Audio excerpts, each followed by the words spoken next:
The International Association for Near-Death Studies presents NDE Radio, a weekly exploration of near-death experiences and similar encounters with the other side. Now, here's your host, Lee Whitting. When is a wrong number more than just a wrong number? And does it take psychic abilities, a sensitivity to a stranger's voice, or prompting from the other side to pursue the hunch that something's wrong? Welcome to NDE Radio, brought to you by IANS, the International Association for Near-Death Studies. I'm your host, Lee Whitting. And as we look forward to 2016, I want to thank the folks at Talk Zone and all the listeners for your enthusiastic support of this show. Best wishes for this holiday season, and may God bless us, everyone. My friend and Arizona neighbor, Janice Goff, has had a lifetime of psychic and other side experiences and returns to NDE Radio today to tell us about a wrong number she dialed 5 times that led to what a Catholic priest later called the miracle he'd waited for all his life. Janice, welcome back to NDE Radio. Hey, Lee, how are you today? I'm fine. Going through the warmest Christmas season I think Maine has ever experienced. Janice, the last time I was in Arizona, you told me your story about dialing a wrong number.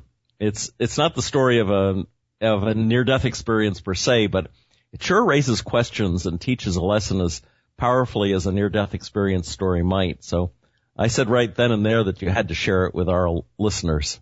So why don't you do that?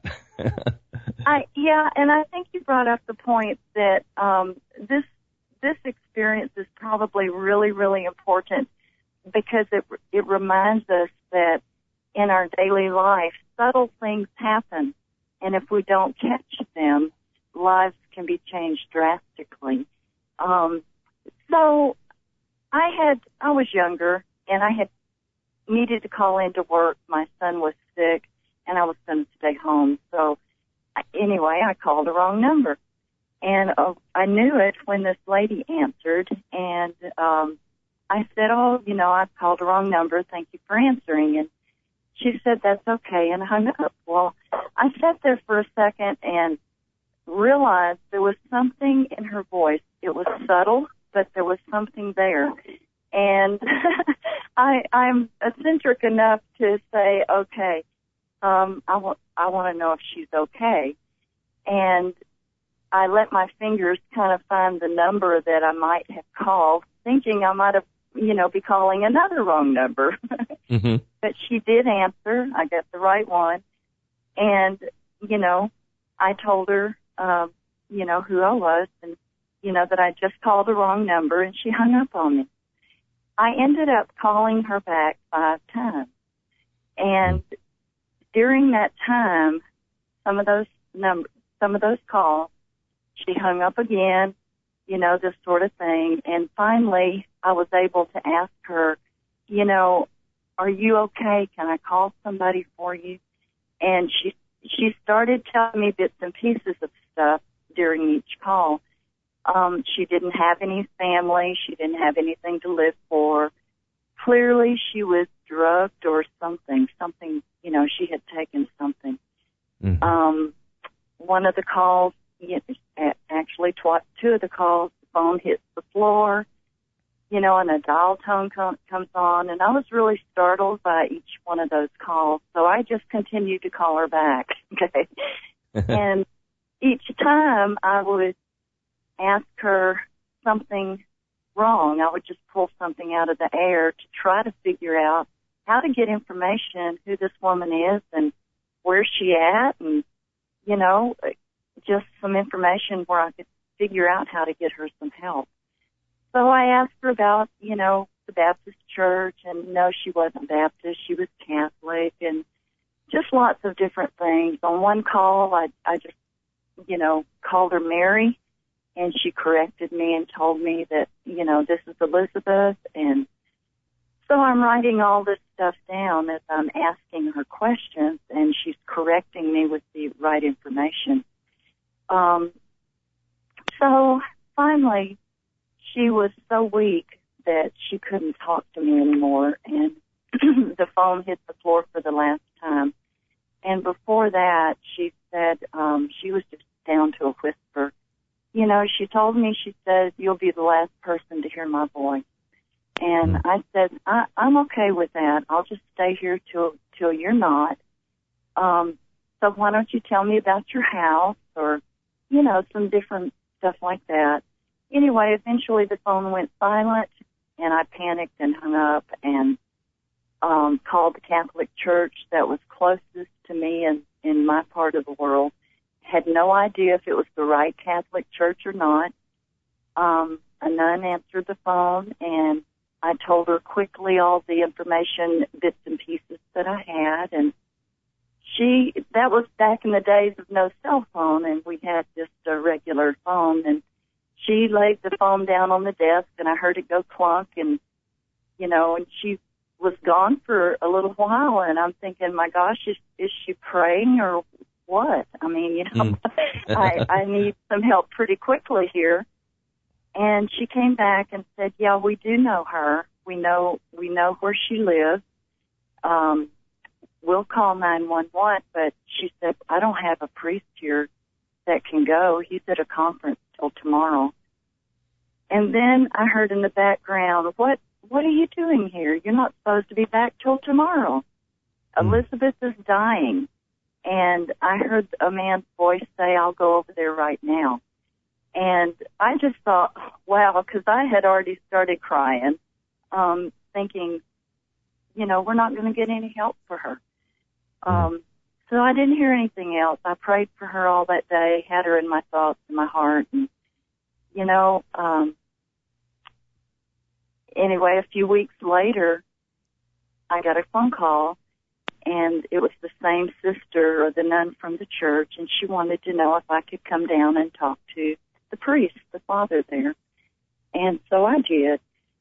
I sat in that big old church for quite a while waiting on him to come in, and I'm pretty amazed. I hadn't been in Catholic churches very often, and it was just pretty incredible. It was so huge and so ornate, and it was pretty overwhelming for my little mind back then.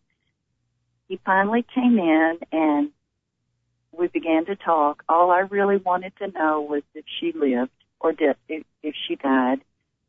And he began to tell me, oh, yeah, you know, she lived all right. And he told me that she had moved her sister, she had only one sister left, out of a nursing home into her home with her. And she began a mentoring program. And he says, did you know she was an artist? She's actually a very famous artist down south. And I did not know that. So she's putting together a mentor school for gifted children, and to get them into that, you know, choose them for that.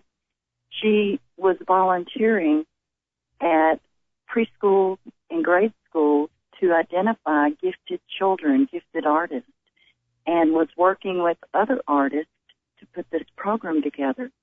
I just thought that was pretty awesome. And then the priest said that, you know, he wanted to hear my side of the story, how all of this came about. So I began telling him about all these wrong numbers, and we laughed, you know, and who in their right mind would call a wrong number back 5 times, you know, kind of thing. It was pretty eccentric. Only you, Janice.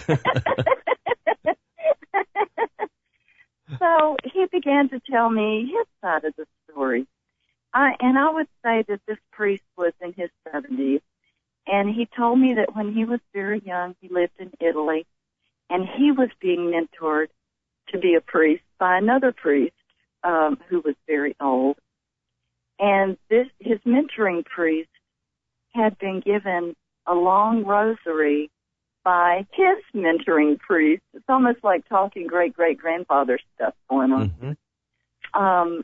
And when they gave him this rosary, I guess it was kind of like a ceremony sort of thing, he was told all kind of things about himself, things that he had forgotten until now. And one of the things he was told was that in his lifetime, he was going to participate in an unusual miracle that would change the lives of many, many people. And he didn't have to remember it, and he said he certainly did not. But he would know it when he saw it. And he felt that this experience with Elizabeth was the miracle that he had been waiting on, that he had been told about. He had been waiting on all his lifetime. Mm-hmm. And he wanted me to know that this had happened for him. By that time, we're both in tears again. He said that it changed the way he studied. It changed the way he interacted with his congregation. It changed the way he talked to God. And I think the most important thing to me was that he talked about his own ministry and his own personal feelings about God and his own existence, and how he continued to do his calling all his life, and felt that he truly was called to be a priest. But there were many times that he felt that God had forgotten him, just like all of us do. And I guess I always put priests and pastors and people like that up on a pedestal, because it seems like they should have a hotline to God if anybody does. But he said that it let him know that God had not forgotten him, and that he was important in the scheme of things, and that his congregation would benefit. That was pretty precious to me. He took my hand and he folded my fingers around the rosary that had been made in Italy, how many years ago, 100 years ago, for all I know. And he said that I keep it, and gave me his rosary.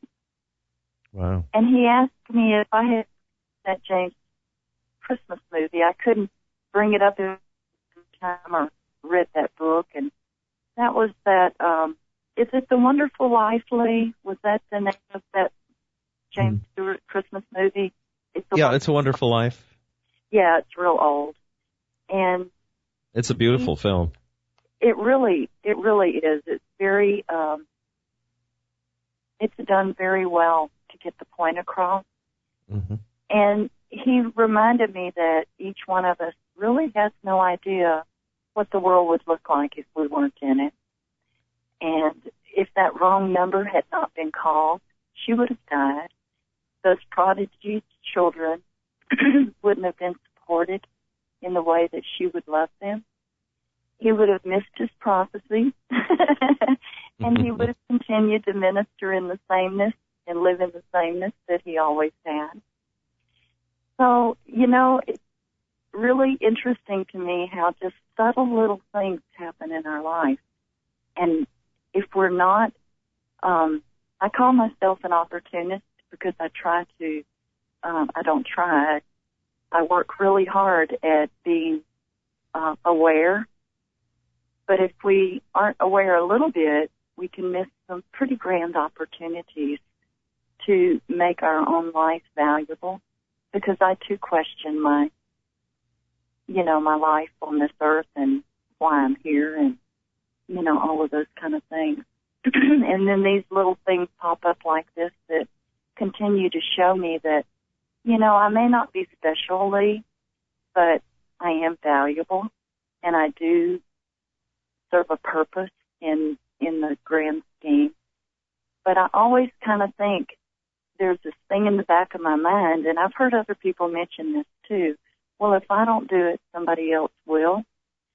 There's always somebody to fill in when I'm not available. And so I'm thinking, if I hadn't have called that wrong number, would somebody else have done that? Would she really have died? Would something else not have happened to have saved her life so that this could have dominoed into the way that it did? And my own answer to that is she might have lived, but could it have dominoed into the way that it changed the priest's life and all of his congregation's life And I'm not real sure. I don't know that. I think fate, we're going to meet fate one way or the other. And I think something would have happened to have really startled me if I hadn't have picked up on the subtle things in her voice. And I would have called back anyway. So, I'm not sure about it all. It's all still a mystery to me. I think that I think she did have a near-death experience. I think she came as close to death as you possibly can get. I have no idea if she went to the other side and came back. But, I know that she got close enough to death that when she did come back, she brought her gift back. And she was fully alive when she came back. That she revealed her own prodigy and her leadership abilities and her own giftedness. And she brought her sister to live with her. So she did have many, many more things to live for than she thought she did. And I guess, it turned out to be an incredible gift for her, but it was an incredible gift for me as well to see this whole picture and how things unfold just from a freaking wrong number, Exactly. Well, there's something to be said for recognizing our own importance in these things, even when we're not. It's not a clear signal. I mean, you get a wrong number, you think, oh, I misdialed, but you picked up on something, and that probably not a whole lot of other people would have picked up on. But it could have been too that the other side was speaking through you. You say, well, maybe if you hadn't done it, somebody else would. But I don't think so. I think you were the key to the situation. And whatever guardian angel Elizabeth had was operating through you at that moment. And one of the things that it does is it triggers the next person's awareness that they have an important thing to contribute to. And there was Elizabeth suddenly contributing to kids in school and to her sister that she is now taking care of, and the priest who's now more motivated to take care of his congregation. So there's a ripple effect, a domino effect, if you will, that really can take over in situations like that and work toward the good. Yeah, Lee, it's kind of it actually, when I was visiting with you about that, it brought up a lot of other things in my mind about how we know if an event or a situation is ours or not. And if we know ourselves, we know it's ours, or we know not to interfere and it's somebody else's. So it's no different from passing a hitchhiker on the side of the road. We can choose spontaneously just to stop and pick somebody up, give them a ride. Now today, is a little different than it used to be.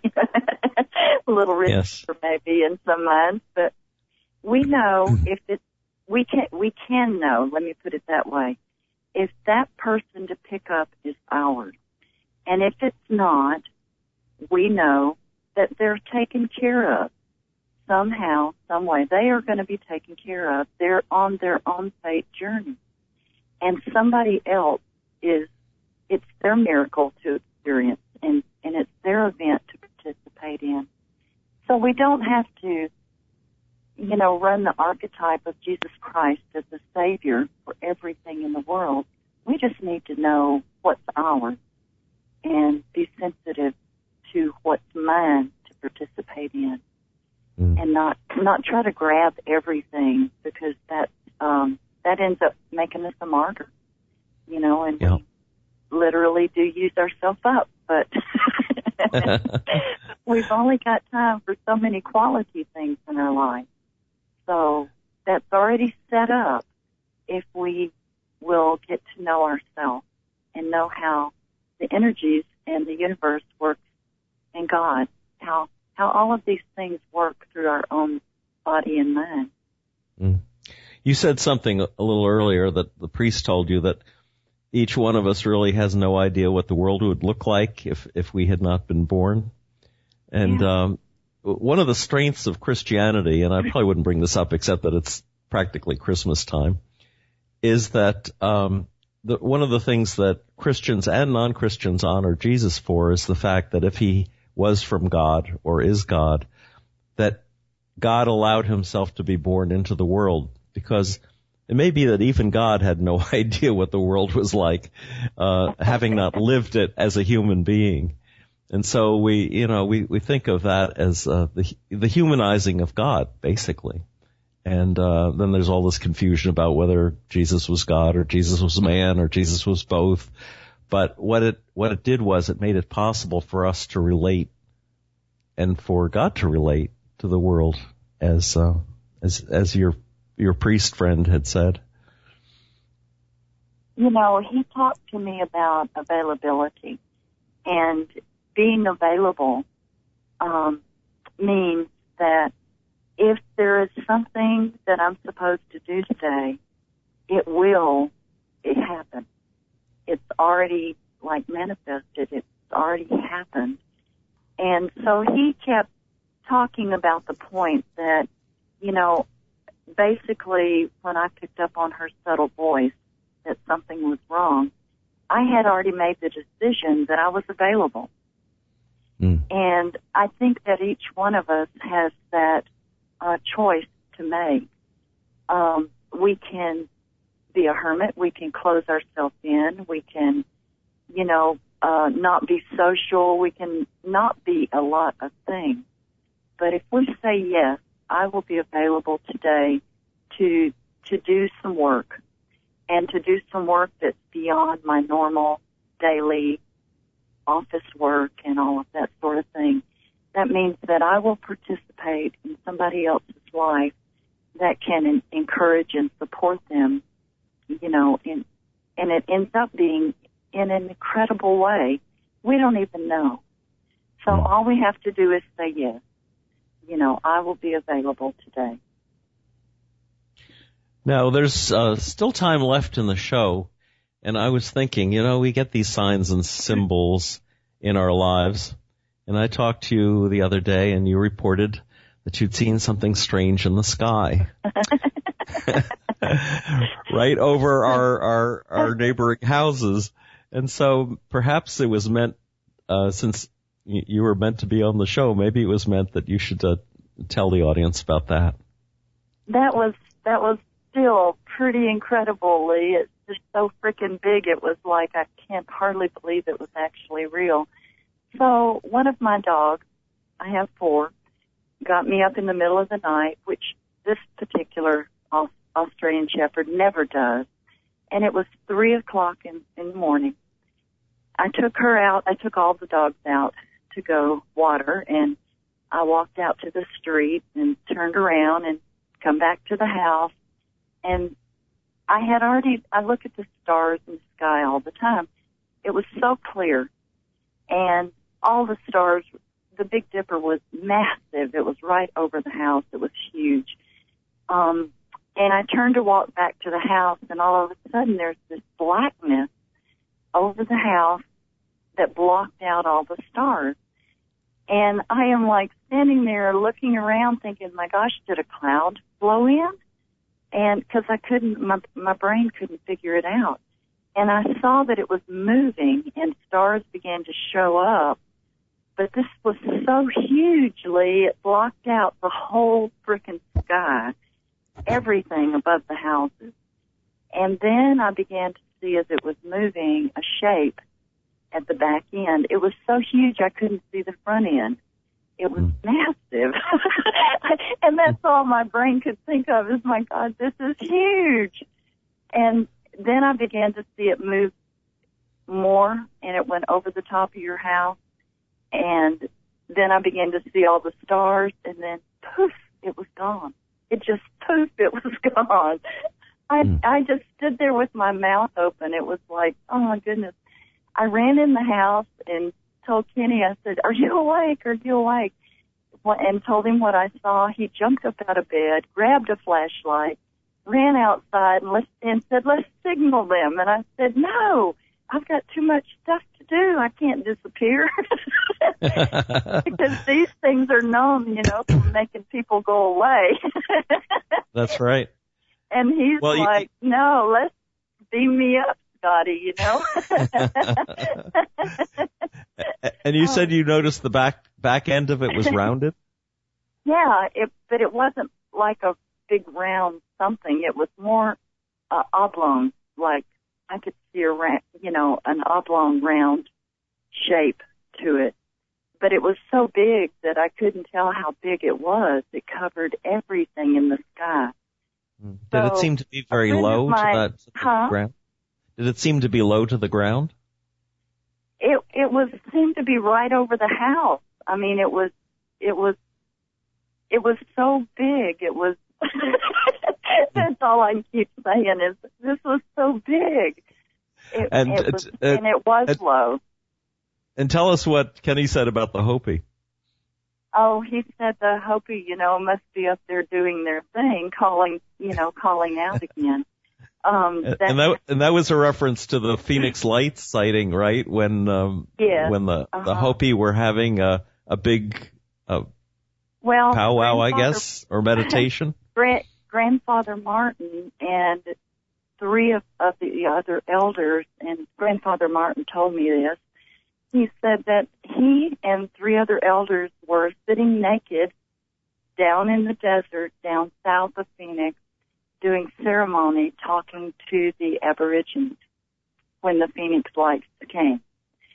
So, and there's been a couple of other of our customers that have told me different things. One of the guys worked at the copper mine down there and saw a very strange little white naked, and naked meaning no clothes, little white naked person enter one of the buildings, and he was about 4 foot tall, totally white, and turned and looked at him. He was driving a truck, a dump truck.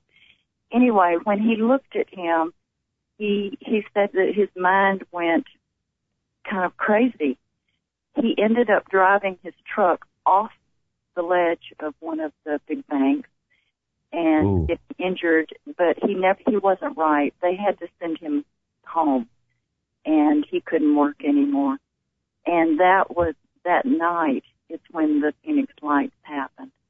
And there's been other things that have come out, since then. That's been a while now. So all the little stories, eventually surface, and they're not written down by anybody, and people don't call MUFON and, that sort of thing. But there's a lot out there in conjunction with all of those things. But I totally believe that your property here is on a, some sort of grid or ley line or some sort of energy line of some sort, because there's just too many little things that have happened here. You've picked up a really incredible piece of property here. Well, I think it's your ability to see that, and probably you could see it in any location, wherever you were, Janice, I suspect. I'm afraid we're out of time for today, though. This has been very, very interesting. And the immediacy, I mean, the fact that, was it Thursday night that you saw that UFO? Yeah. I mean, that's so, the other story, of course, was fascinating, but it was a long time ago. And when you have something that's happened that powerfully and just within days of talking about it, it's really exciting. Anyway, we are out of time for today. If anyone wants to get in touch with Janice, feel free to email me at the NDE Radio website at TalkZone, and I'll forward all the messages to her. I want to thank you, Janice, for sharing another fascinating experience. You, and if you'd like to listen to this show again or any of our past shows, just go to our website at nderadio.org. And for more information about the work of IANS, check out their website, iands.org. And tune in next Monday, 11 a.m. Eastern, for more NDE Radio. This is Lee Whitting saying thanks for listening.